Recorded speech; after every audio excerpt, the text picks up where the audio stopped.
ಓಂ ಶ್ರೀ ಗುರುಭ್ಯೋ ನಮಃ. ಎಲ್ರಿಗೂ ನಮಸ್ಕಾರ. ಸನಾತನವಾಣಿ ಯೂಟ್ಯೂಬ್ ಚಾನೆಲ್ಗೆ ಸ್ವಾಗತ.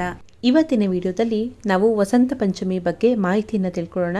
ವಿಶೇಷವಾಗಿ ಯಾರೆಲ್ಲ ನವರಾತ್ರಿಯಲ್ಲಿ ಸರಸ್ವತಿ ಪೂಜೆಯನ್ನು ಮಾಡಲಿಕ್ಕೆ ಸಾಧ್ಯ ಆಗಿಲ್ಲ, ಅಥವಾ ಮಕ್ಕಳಿಗೆ ಓದಿನಲ್ಲಿ ಆಸಕ್ತಿ ಬರ್ತಿಲ್ಲ, ಅಥವಾ ಮಕ್ಕಳು ಇನ್ನೂ ಚೆನ್ನಾಗಿ ಅಭ್ಯಾಸ ಮಾಡಬೇಕು ಅಂತ ಇರೋರು ಕೂಡ ನಾನೀಗ ತಿಳಿಸುವಂಥ ರೀತಿಯಲ್ಲಿ ಸರಳ ಪರಿಹಾರಗಳನ್ನು ಕೂಡ ನೀವು ಮಾಡ್ಕೊಳ್ಬೋದು. ಇದರಿಂದನೂ ಕೂಡ ಉತ್ತಮವಾದಂಥ ಒಂದು ರಿಸಲ್ಟ್ ಕೂಡ ನಿಮಗೆ ಸಿಗುತ್ತೆ ಅಂತ ಹೇಳ್ಬೋದು. ಹಾಗಿದ್ರೆ ಬನ್ನಿ ಸಂಪೂರ್ಣವಾಗಿ ಮಾಹಿತಿಯನ್ನು ತಿಳ್ಕೊಳ್ಳೋಣ. ಅದಕ್ಕೂ ಮುಂಚೆ ಜ್ಯೋತಿಷ್ಯಕ್ಕೆ ಸಂಬಂಧಪಟ್ಟಂತೆ ನಾನು ಶುಕ್ರವಾರ ಸಂಜೆ 7 ಗಂಟೆಯಿಂದ 8 ಗಂಟೆವರೆಗೂ ಕೂಡ 1 ಅವರ್ ಕ್ಲಾಸ್ ಇರುತ್ತೆ. ಉಚಿತವಾಗಿ ಯಾರಿಗೆ ಜ್ಯೋತಿಷ್ಯದ ಒಂದು ಚೂರು ಕೂಡ ನಾಲೆಡ್ಜ್ ಇಲ್ಲ, ಅಥವಾ ಜ್ಯೋತಿಷ್ಯದ ಈಗ ಒಂದು ಜಾತಕ ಅಂತ ತೆಗೆದುಕೊಂಡ್ರೆ ನಮ್ಮ ರಾಶಿ ಯಾವುದು, ನಮ್ಮ ಲಗ್ನ ಯಾವುದು, ಅಥವಾ ಗ್ರಹಗಳು ಅಂತಂದರೆ ಏನು, ಮತ್ತು ಯಾವ ರೀತಿ ನಾವು ನಮ್ಮ ಜಾತಕವನ್ನು ನೋಡ್ಕೊಳ್ಬೇಕು, ಇಷ್ಟೇ ಬರೀ ಒಂದು ಸಿಂಪಲ್ ವಿಚಾರಗಳನ್ನು, ಅಂದರೆ ಜ್ಯೋತಿಷ್ಯದ ಬಗ್ಗೆ ಒಂದು ಚೂರು ಕೂಡ ನಾಲೆಡ್ಜ್ ಇಲ್ಲ ಅನ್ನೋರು, ನಮಗೆ ಆಸಕ್ತಿ ಇದೆ ಇದ್ರ ಬಗ್ಗೆ ತಿಳ್ಕೊಳ್ಬೇಕು ಅಂತ ಇರೋರು, ಶುಕ್ರವಾರ ಇದೇ ವಸಂತ ಪಂಚಮಿಯಂದು ಉಚಿತವಾಗಿ ನಿಮಗೆ ಜ್ಯೋತಿಷ್ಯದ ಸಂಬಂಧಪಟ್ಟಂತೆ 1 ಅವರ್ ಕ್ಲಾಸಲ್ಲಿ ಒಂದು ಮಾಹಿತಿಗಳನ್ನು ತಿಳಿಸ್ಕೊಡ್ತೀನಿ. ಯಾರಿಗೆ ಆಸಕ್ತಿ ಇದೆ ನೀವು ಝೂಮ್ ಆ್ಯಪ್ ಮುಖಾಂತರವಾಗಿ ಜಾಯ್ನ್ ಆಗಬಹುದು.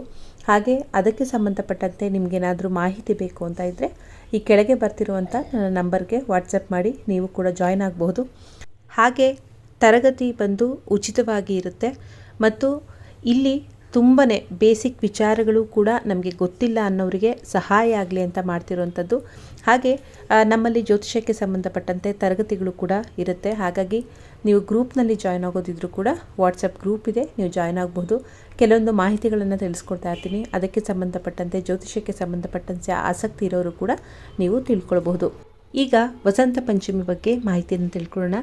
ವಿದ್ಯೆಗೆ ಅಧಿದೇವತೆ, ಜ್ಞಾನಕ್ಕೆ ಅಧಿದೇವತೆ ಆಗಿರುವಂಥ ಸರಸ್ವತಿ ದೇವಿಯನ್ನು ಚಿಕ್ಕ ಮಕ್ಕಳಿಂದ ಹಿಡಿದು ಹಿರಿಯರವರೆಗೂ ಕೂಡ ಪ್ರತಿಯೊಬ್ಬರು ಕೂಡ ಆರಾಧನೆಯನ್ನು ಮಾಡಿದ್ರೆ ಬಹಳ ವಿಶೇಷ. ಯಾಕಂದರೆ ನಮ್ಮ ಜೀವನ ಪರ್ಯಂತವಾಗಿ ನಾವು ಏನಾದರೂ ಒಂದು ವಿಚಾರಗಳನ್ನು ಕಲಿತಾನೇ ಇರ್ತೀವಿ. ಹಾಗಾಗಿ ಅದಕ್ಕೆ ಸಂಬಂಧಪಟ್ಟಂತೆ ದೇವಿಯ ಅನುಗ್ರಹ ಎಲ್ರಿಗೂ ಕೂಡ ಬೇಕು. ಒಂದು ಲೆಕ್ಕಪತ್ರಗಳ ಒಂದು ವಿಚಾರವನ್ನು ನೋಡೋದಾಗಿರ್ಬೋದು, ಅಥವಾ ಸಾಮಾನ್ಯವಾಗಿ ನಾವು ಯಾವುದೋ ಒಂದು ವಿಚಾರ, ಅಭ್ಯಾಸ, ಕಲೆ ಆಗಿರ್ಬೋದು, ಈ ಎಲ್ಲ ಮಾಹಿತಿಗಳನ್ನು ತಿಳ್ಕೊಳ್ಬೇಕು ಅಂದರೂ ಕೂಡ ತಾಯಿಯ ಆಶೀರ್ವಾದ ಪ್ರತಿಯೊಬ್ಬರಿಗೂ ಕೂಡ ಬೇಕು.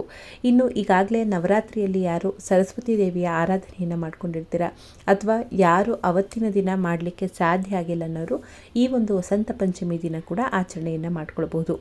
ಇನ್ನು ನಾವು ಈಗಾಗಲೇ ನವರಾತ್ರಿಯಲ್ಲೂ ಕೂಡ ಆಚರಣೆಯನ್ನು ಮಾಡಿದ್ದೀವಿ, ಈಗಲೂ ಕೂಡ ಪೂಜೆಯನ್ನು ಮಾಡ್ಕೊಳ್ಬೋದಾ ಅಂದರೆ ಖಂಡಿತವಾಗ್ಲೂ ಸರಳವಾಗಿ ನೀವು ಮನೆಯಲ್ಲಿ ಪೂಜೆಗಳನ್ನು ಮಾಡ್ಕೊಳ್ಬೋದು. ಇನ್ನು ವಸಂತ ಪಂಚಮಿಯನ್ನು ಸರಸ್ವತಿ ದೇವಿಯ ಜನ್ಮದಿನ ಅಂತ ಹೇಳಿ ಆಚರಣೆಯನ್ನು ಮಾಡಲಾಗುತ್ತೆ. ಹೆಚ್ಚಾಗಿ ಉತ್ತರ ಭಾರತದ ಕಡೆ ಬಸಂತ ಪಂಚಮಿ ಅಂತ ಹೇಳಿ ಆಚರಣೆಯನ್ನು ಮಾಡ್ತಾರೆ. ಇನ್ನು ನಮ್ಮ ಕಡೆ ಅಂದರೆ ದಕ್ಷಿಣ ಭಾರತದ ಕಡೆ ಶ್ರೀ ಪಂಚಮಿ ಅಂತ ಕೂಡ ಹೇಳಿ ಆಚರಣೆಯನ್ನು ಮಾಡ್ತಾರೆ.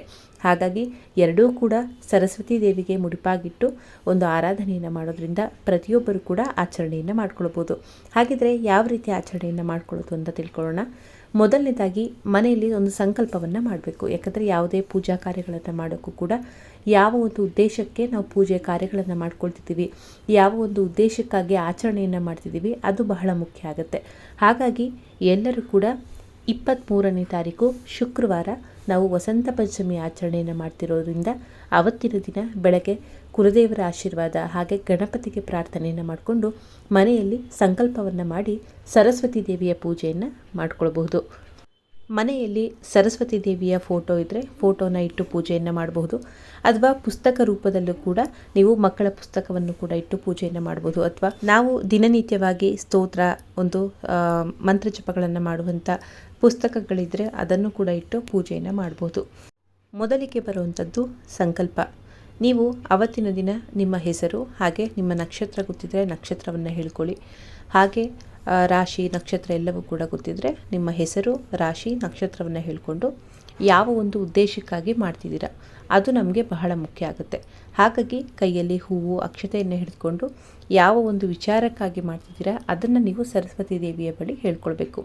ಯಾಕಂದರೆ ಎಲ್ಲರೂ ಕೂಡ ಮಾಡುವಂಥದ್ದು ಸರಸ್ವತಿ ದೇವಿಯ ಆರಾಧನೆ ಒಂದು ವಿದ್ಯಾಭ್ಯಾಸದಲ್ಲಿ ಉನ್ನತಿ ಆಗಲಿ, ಹಾಗೆ ಒಂದು ಸೋಮಾರಿತನ ಏನಿದೆ ಅದು ನಿವಾರಣೆ ಆಗಲಿ, ಒಳ್ಳೆ ರೀತಿಯ ಅಧ್ಯಯನ ಮಾಡೋಕ್ಕೆ ಒಂದು ಗಮನ ಬರಲಿ, ಈ ರೀತಿಯೆಲ್ಲ ನಾವು ಕೇಳಿಕೊಂಡು ದೇವಿಯ ಪೂಜೆಯನ್ನು ಮಾಡೇ ಮಾಡ್ತೀವಿ. ಹಾಗಾಗಿ ಸಂಕಲ್ಪವನ್ನು ಕೂಡ ಮಾಡ್ಕೊಳ್ಬೇಕಾದ್ರೂ ಕೂಡ ಅಷ್ಟೇ, ನಮಗೆ ವಿದ್ಯೆಯಲ್ಲಿ ಅನುಗ್ರಹ ಪ್ರಾಪ್ತಿಯಾಗಲಿ, ಹಾಗೆ ನಾವು ಕಲಿಯುವಂಥ ಒಂದು ವಿದ್ಯೆ ನಮಗೆ ಚೆನ್ನಾಗಿ ಒಂದು ತಲೆಗೆ ಹತ್ತಲಿ, ಈ ರೀತಿಯಲ್ಲಿ ನಿಮಗೆ ಯಾವ ರೀತಿ ಒಂದು ಸಂಕಲ್ಪವನ್ನು ಮಾಡ್ಕೊಳ್ಳಿಕ್ಕೆ ಸಾಧ್ಯ ಆಗುತ್ತೆ ಆ ರೀತಿಯಲ್ಲಿ ಕೇಳಿ ಸಂಕಲ್ಪವನ್ನು ಮಾಡಿಕೊಂಡು ನಂತರ ಪ್ರಥಮ ಪೂಜಾ ಗಣಪತಿಗೆ ಪ್ರಾರ್ಥನೆಯನ್ನು ಮಾಡಿ ಸರಳವಾಗಿ ಒಂದು ಪೂಜೆಯನ್ನು ಮಾಡಿ, ಅದಾದ ನಂತರ ಒಂದು ಸರಸ್ವತಿ ದೇವಿಗೆ ಹಾಗೆ ಪುಸ್ತಕವನ್ನು ಇಟ್ಟಿದ್ರೆ ಪುಸ್ತಕಕ್ಕೆ ಕೂಡ ನೀವು ಅರಿಶಿನ ಕುಂಕುಮ ಮತ್ತು ಬಿಳಿ ಬಣ್ಣದ ಹೂವು ಹಾಗೆ ಹಳದಿ ಬಣ್ಣದ ಹೂವನ್ನು ಇಟ್ಟು ಪೂಜೆಯನ್ನು ಮಾಡಬಹುದು.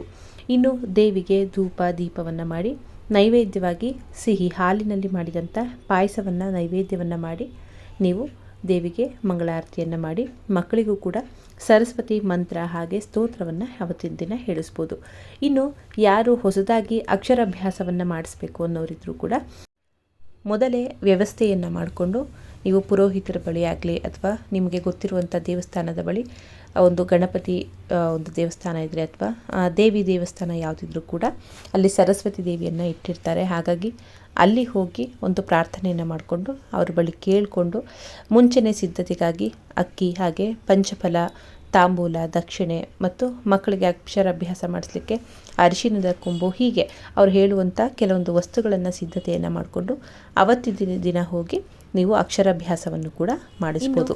ಮಕ್ಕಳಿಗೆ ಅವತ್ತಿನ ದಿನ ಪೂಜೆಯನ್ನು ಮಾಡಿಸೋರು ಈಗ ಹೇಳುವಂಥ ಒಂದು ಸಮಯದಲ್ಲಿ ನೀವು ಪೂಜೆಗಳನ್ನು ಮಾಡಿಸ್ಬೋದು. ಹಾಗೆ ಅವತ್ತಿನ ದಿನ ಹೊಸದಾಗಿ ಒಂದು ಪುಸ್ತಕ ಹಾಗೆ ಪೆನ್ನನ್ನು ತೆಗೆದುಕೊಂಡು ಬಂದು ಅವತ್ತಿನ ದಿನ ಇಟ್ಟು ಪೂಜೆಯನ್ನು ಮಾಡಿ ಅದನ್ನು ನಂತರ ನಿಮಗೆ ಮಕ್ಕಳಿಗೆ ಬಡಿಸ್ಲಿಕ್ಕೂ ಕೂಡ ನೀವು ಕೊಡ್ಬೋದು. ಹೊಸದಾಗಿ ಅವತ್ತಿನ ದಿನ ವಿದ್ಯೆಗೆ ಸಂಬಂಧಪಟ್ಟಂತೆ ವಸ್ತುಗಳನ್ನು ಖರೀದಿಯನ್ನು ಮಾಡಿ ಪೂಜೆಯನ್ನು ಮಾಡಿ. ಈಗಂತೂ ಪರೀಕ್ಷೆಗಳು ಪ್ರಾರಂಭ ಆಗ್ತಿದೆ, ಹಾಗಾಗಿ ಮಕ್ಕಳಲ್ಲಿ ನೆನಪಿನ ಶಕ್ತಿ ಇರಬೇಕು, ಹಾಗೆ ಸೋಮಾರಿತನ ಆಲಸ್ಯತನ ಹೋಗಬೇಕು. ಹಾಗಾಗಿ ಎಲ್ರಿಗೂ ಕೂಡ ಗೊತ್ತಿರೋ ಹಾಗೆ ಸರಸ್ವತಿಯ ಈಗ ಹೇಳುವಂಥ ಒಂದು ಮಂತ್ರವನ್ನು ನೀವು ಮಕ್ಕಳ ಕೈಯಲ್ಲಿ ಅವತ್ತಿನ ದಿನ ತಪ್ಪದೆ 21 ಬಾರಿ ಕೂಡ ಹೇಳಿಸ್ಬೋದು.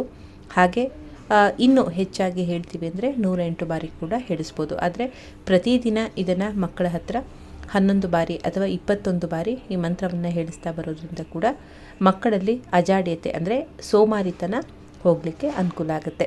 ಇನ್ನು ಅವತ್ತಿನ ದಿನ ವಿಶೇಷವಾಗಿ ಒಂದು ಜೇನುತುಪ್ಪದ ಬಾಟಲನ್ನು ತೆಗೆದುಕೊಳ್ಳಿ, ಅದಕ್ಕೆ ಸ್ವಲ್ಪ ಮೆಣಸಿನ ಪುಡಿಯನ್ನು ಹಾಕಿ ನೀವು ಸರಸ್ವತಿ ದೇವಿಯ ಬೀಜ ಮಂತ್ರ ಆಗಿರಲಿ ಅಥವಾ ಸರಸ್ವತಿ ದೇವಿಯ ಮಂತ್ರ ಪಠಣೆಯನ್ನು ಮಾಡಿ ಅದನ್ನು ಪ್ರತಿದಿನ ಮಕ್ಕಳಿಗೆ ಕೊಡೋದ್ರಿಂದ ಕೂಡ ವಾಕ್ಚಾತುರ್ಯ ವೃದ್ಧಿ ಆಗುತ್ತೆ. ಹಾಗೆ ರಾಹುವಿಗೆ ಸಂಬಂಧಪಟ್ಟಂತೆ ದೋಷಗಳಿದ್ರೂ ಕೂಡ ನಿವಾರಣೆ ಆಗಲಿಕ್ಕೆ ಹಾಗೆ ಮಕ್ಕಳಲ್ಲಿ ಓದಿನ ಕಡೆ ಆಸಕ್ತಿ ಬರಲಿಕ್ಕೂ ಕೂಡ ಅನುಕೂಲ ಆಗುತ್ತೆ. ಇದನ್ನು ಕೂಡ ನೀವು ಮಾಡಬಹುದು. ಇನ್ನು ಪೂಜೆಗೆ ಶುಭ ಮುಹೂರ್ತ ಅಂತ ತೆಗೆದುಕೊಂಡಾಗ ಬೆಳಗ್ಗೆ 8 ಗಂಟೆ 16 ನಿಮಿಷದಿಂದ 9 ಗಂಟೆ 42 ನಿಮಿಷದವರೆಗೂ ಕೂಡ ಅತ್ಯಂತ ಶುಭ ಮುಹೂರ್ತ. ಈ ಒಂದು ಸಮಯದಲ್ಲೂ ಕೂಡ ನೀವು ಪೂಜೆಯನ್ನು ಮಾಡ್ಕೊಳ್ಬೋದು. ಅಥವಾ ಮಕ್ಕಳು ಬೇಗ ಶಾಲೆಗೆ ಹೋಗೋದಿರುತ್ತೆ, ಆ ಒಂದು ಸಮಯದಲ್ಲಿ ಮಾಡಲಿಕ್ಕೆ ಸಾಧ್ಯ ಆಗಿಲ್ಲ ಅನ್ನೋರು ಕೂಡ ಬೆಳಗ್ಗೆ 5 ಗಂಟೆ 16 ನಿಮಿಷದಿಂದ 7 ಗಂಟೆವರೆಗೂ ಕೂಡ ಸಮಯ ಇರುತ್ತೆ. ಈ ಸಮಯದಲ್ಲೂ ಕೂಡ ನೀವು ಪೂಜೆಯನ್ನು ಮಾಡ್ಕೊಳ್ಬೋದು. ಇದಿಷ್ಟು ಕೂಡ ಶುಭ ಮುಹೂರ್ತ. ಯಾವ ಒಂದು ಮಂತ್ರವನ್ನು ಹೇಳ್ಬೋದು ಅಂತಂದರೆ ನಿಮಗೆಲ್ಲರಿಗೂ ಕೂಡ ಗೊತ್ತಿರೋ ಹಾಗೆ ಸರಸ್ವತಿ ದೇವಿಯ ಬೀಜ ಮಂತ್ರ ಓಂ ಐಂ ನಮಃ. ಇದು ಸರಸ್ವತಿ ದೇವಿಯ ಬೀಜ ಮಂತ್ರ ಆಗಿದೆ. ಇದನ್ನು ಕೂಡ ನೀವು 108 ಬಾರಿ ಮಕ್ಕಳ ಹತ್ರ ಹೇಳಿಸ್ಬೋದು.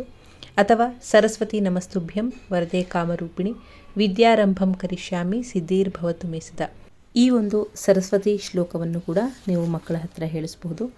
ಅಥವಾ ವಿಶೇಷವಾಗಿ ಸೋಂಬೇರಿತನ ನಿವಾರಣೆ ಆಗೋಕ್ಕೆ ಯಾಕುಂದೆಂದು ತುಷಾರ ಹಾರಧವಳ ಯಾ ಶುಭ್ರ ವಸ್ತ್ರಾನ್ವಿತ ಯಾ ವೀಣ ವರದಂಡ ಮಂಡಿತಕರ ಯಾ ಶ್ವೇತ ಪದ್ಮಾಸನ ಯಾ ಬ್ರಹ್ಮಾಂಚುತ ಶಂಕರ ಪ್ರಭುಧಿರ್ಭಿ ದೇವೈ ಸದಾ ಪೂಜಿತ ಸಾ ಮಾಂ ಪಾತು ಸರಸ್ವತಿ ನಿಶೇಷ ಜಾಡ್ಯಾಪಹ. ಈ ಒಂದು ಸರಸ್ವತಿ ದೇವಿಯ ಧ್ಯಾನ ಸ್ತೋತ್ರವನ್ನು ಕೂಡ ಹೇಳಿ ನಂತರ ನೀವು ತಾಂಬೂಲದೊಡನೆ ನೀವು ದಾನವನ್ನು ಕೂಡ ಮಕ್ಕಳ ಕೈಯಲ್ಲಿ ಕೊಟ್ಟು ಆಶೀರ್ವಾದವನ್ನು ಕೂಡ ತೆಗೆದುಕೊಳ್ಬೋದು. ಇನ್ನು ಯಾರಿಗೆ ಕೊಡಬೇಕು ಈ ರೀತಿ ಪ್ರಶ್ನೆಗಳು ಸಾಮಾನ್ಯವಾಗಿ ಬರುತ್ತೆ. ಈ ರೀತಿ ಅಂದರೆ ಏನಾದರೂ ಒಂದು ವ್ರತಗಳನ್ನು ಮಾಡಿದಾಗ ಅಥವಾ ಯಾವುದಾದ್ರೂ ಒಂದು ಸಂಕಲ್ಪಗಳನ್ನು ಮಾಡಿದಾಗ ಅದಕ್ಕೆ ಸಂಬಂಧಪಟ್ಟಂತೆ ದೇವಿ ದೇವಸ್ಥಾನದಲ್ಲಿ ಹೋಗಿ ನೀವು ಅದನ್ನು ದೇವಿಗೆ ಸಮರ್ಪಣೆಯನ್ನು ಕೂಡ ಮಾಡಬಹುದು. ಅಲ್ಲಿರುವಂಥ ಅರ್ಚಕರಿಗೆ ಪುರೋಹಿತರಿಗೆ ಕೊಟ್ಟು ಆಶೀರ್ವಾದವನ್ನು ಕೂಡ ನೀವು ತೆಗೆದುಕೊಳ್ಬೋದು. ಇದೆಲ್ಲ ಆದ ನಂತರ ಮುಖ್ಯವಾಗಿ ಮಾಡುವಂಥದ್ದು, ನೀವು ಯಾವುದೇ ಒಂದು ಪೂಜೆಯನ್ನು ಮಾಡಿದ ನಂತರ ಆ ಪೂಜೆಯನ್ನು ದೇವರಿಗೆ ಸಮರ್ಪಣೆಯನ್ನು ಮಾಡಿಕೊಳ್ಬೇಕು. ಅದು ಬಹಳ ಮುಖ್ಯವಾದಂಥ ಒಂದು ಕೆಲಸ. ನೀವೇನು ಪೂಜೆ ಮಾಡಿರ್ತೀರಾ, ಏನಕ್ಕೋಸ್ಕರ ಆಚರಣೆಯನ್ನು ಮಾಡಿರ್ತೀರಾ ಅದನ್ನು ನೆನೆಸ್ಕೊಂಡು ಗಣಪತಿಗೆ, ಹಾಗೆ ನಿಮ್ಮ ಕುಲದೇವರಿಗೆ ಮತ್ತು ಸರಸ್ವತಿ ದೇವಿಗೆ, ಹಾಗೆ ಗುರುಗಳಿಗೆ ವಿಶೇಷವಾಗಿ ಈ ಪೂಜೆಯ ಏನು ನಾನು ಆಚರಣೆಯನ್ನು ಮಾಡಿದ್ದೀನಿ ಅದನ್ನು ಸ್ವೀಕಾರವನ್ನು ಮಾಡಿ, ಇದರಲ್ಲಿ ಏನಾದರೂ ಲೋಪದೋಷಗಳಾಗಿದ್ದರೆ ನನಗೆ ಕ್ಷಮೆ ಮಾಡಿ ಅಂತ ಹೇಳಿ ನೀವು ಪೂಜೆಯ ಒಂದು ಸಮರ್ಪಣೆ ಕೂಡ ಮಾಡಿದಾಗಲೇ ನಿಮಗೆ ಸಂಪೂರ್ಣವಾಗಿ ಆ ಒಂದು ವ್ರತ ಅಥವಾ ಆ ಪೂಜೆಯ ಏನು ಫಲ ನಿಮಗೆ ಪ್ರಾಪ್ತಿಯಾಗಬೇಕು ಅದು ನಿಮಗೆ ಸಿಗುವಂಥದ್ದು. ಇದಿಷ್ಟು ಕೂಡ ಸರಳವಾಗಿ ಸರಸ್ವತಿ ದೇವಿಯ ಜಯಂತಿ ಹಾಗೆ ವಸಂತ ಪಂಚಮಿ ಬಗ್ಗೆ ಮಾಹಿತಿಯಾಗಿತ್ತು. ಇನ್ನು ನಮ್ಮ ಸಬ್ಸ್ಕ್ರೈಬರ್ಸ್ಗಳೆಲ್ಲರೂ ಕೂಡ ತುಂಬ ಜನ ಕನ್ಸಲ್ಟೇಷನನ್ನು ಕೂಡ ತೆಗೆದುಕೊಂಡಿದ್ದೀರಾ, ಹಾಗೆ ನಿಮ್ಮ ಮಕ್ಕಳ ಜಾತಕ ವಿಶ್ಲೇಷಣೆಯನ್ನು ಕೂಡ ಮಾಡಿದ್ದೀರಾ, ಹಾಗೆ ವಿದ್ಯೆಗೆ ಸಂಬಂಧಪಟ್ಟಂತೆ ಕೆಲವೊಂದು ಮಾಹಿತಿಗಳನ್ನು ತಿಳ್ಕೊಂಡಿದ್ದೀರಾ. ಹಾಗೆ ಈಗಾಗಲೇ ತುಂಬ ಕಮೆಂಟ್ಗಳನ್ನು ಕೂಡ ಮಾಡ್ತಿದ್ದಾರೆ. ಹಾಗಾಗಿ ಅವ್ರಿಗೂ ಕೂಡ ಗೊತ್ತಿರುತ್ತೆ ನಮ್ಮ ಸಬ್ಸ್ಕ್ರೈಬರ್ಸ್ಗಳಿಗೆ. ಕಳೆದ ಬಾರಿ ಕೂಡ ಅಂದರೆ ಅವರ ಮಗಳ ಎಕ್ಸಾಮ್ ವಿಚಾರವಾಗೂ ಕೂಡ ನಾವು ತಿಳಿಸ್ಕೊಟ್ಟಿದ್ದು. ಅಂದರೆ ನಿಮ್ಮ ಜಾತಕದಲ್ಲಿ ಓದುವಂಥ ಯೋಗ ಇದ್ದರೆ ಅಥವಾ ಕಾಂಪಿಟೇಟಿವ್ ಎಕ್ಸಾಮ್ಸ್ಗಳನ್ನು ಮಾಡುವಂಥ ಯೋಗ ಇದ್ದರೆ ಖಂಡಿತವಾಗ್ಲೂ ನೀವು ಶ್ರಮ ಪಡದೇ ಇದ್ರೂ ಕೂಡ ಕೆಲವೊಬ್ಬರಿಗೆ ಚಾನ್ಸ್ ಸಿಗುತ್ತೆ. ಕೆಲವೊಬ್ಬರಿಗೆ ಇಷ್ಟೇ ಕಷ್ಟಪಟ್ಟು ಓದಿದ್ರೂ ಕೂಡ ಕೆಲವೊಂದು ವಿಚಾರಗಳಲ್ಲಿ ಅಂಕಗಳು ತಪ್ಪು ಹೋಗುವಂಥದ್ದು ಕೂಡ ಆಗಿರುವಂಥದ್ದು ಕೂಡ ಇರುತ್ತೆ. ಇದೆಲ್ಲದಕ್ಕೂ ಕೂಡ ನಾವು ಜಾತಕಗಳಲ್ಲಿ ಗ್ರಹಗಳನ್ನು ನೋಡಿದಾಗಲೇ ನಮಗೆ ಗೊತ್ತಾಗುವಂಥದ್ದು ಕೂಡ ಇರುತ್ತೆ. ಹಾಗೆ ಇಲ್ಲಿ ಕಮೆಂಟ್ ಮಾಡುವಂಥ ಸಬ್ಸ್ಕ್ರೈಬರ್ಗಳಿಗೂ ಕೂಡ ಅದು ಗೊತ್ತಿರುವಂಥ ವಿಚಾರ. ಯಾಕಂದರೆ ಸಂಪೂರ್ಣವಾಗಿ ಜಾತಕ ವಿಶ್ಲೇಷಣೆಯಲ್ಲಿ ನಾನು ಎಲ್ಲ ವಿಚಾರಗಳನ್ನು ಕೂಡ ಅವರಿಗೆ ತಿಳಿಸಿರ್ತೀನಿ. ಹಾಗಾಗಿ ನೀವೇನಾದರೂ ಕನ್ಸಲ್ಟೇಷನನ್ನು ತೆಗೆದುಕೊಳ್ಳೋದಿದ್ರೆ ಈ ಕೆಳಗೆ ಬರ್ತಿರುವಂಥ ನಂಬರ್ಗೆ ವಾಟ್ಸಪ್ ಮಾಡಿ ಕನ್ಸಲ್ಟೇಷನನ್ನು ತೆಗೆದುಕೊಳ್ಬೋದು. ಮಾಹಿತಿ ಅನುಕೂಲ ಆಗಿದ್ದರೆ ಬೇರೆಯವ್ರಿಗೂ ಕೂಡ ಶೇರ್ ಮಾಡಿ. ಇನ್ನು ಜ್ಯೋತಿಷಕ್ಕೆ ಸಂಬಂಧಪಟ್ಟಂತೆ ಮಾಹಿತಿಗಳೇನಾದರೂ ತಿಳ್ಕೊಳ್ಬೇಕು ಅಥವಾ ಆಸಕ್ತಿ ಇದೆ ಅಂತ ಅನ್ನೋರು ವಾಟ್ಸಪ್ ಗ್ರೂಪ್ನ ಜಾಯ್ನ್ ಆಗಬಹುದು. ನಮಸ್ತೆ, ಮತ್ತೆ ಮುಂದಿನ ವಿಡಿಯೋದಲ್ಲಿ ಸಿಗ್ತೀನಿ. ಧನ್ಯವಾದಗಳು.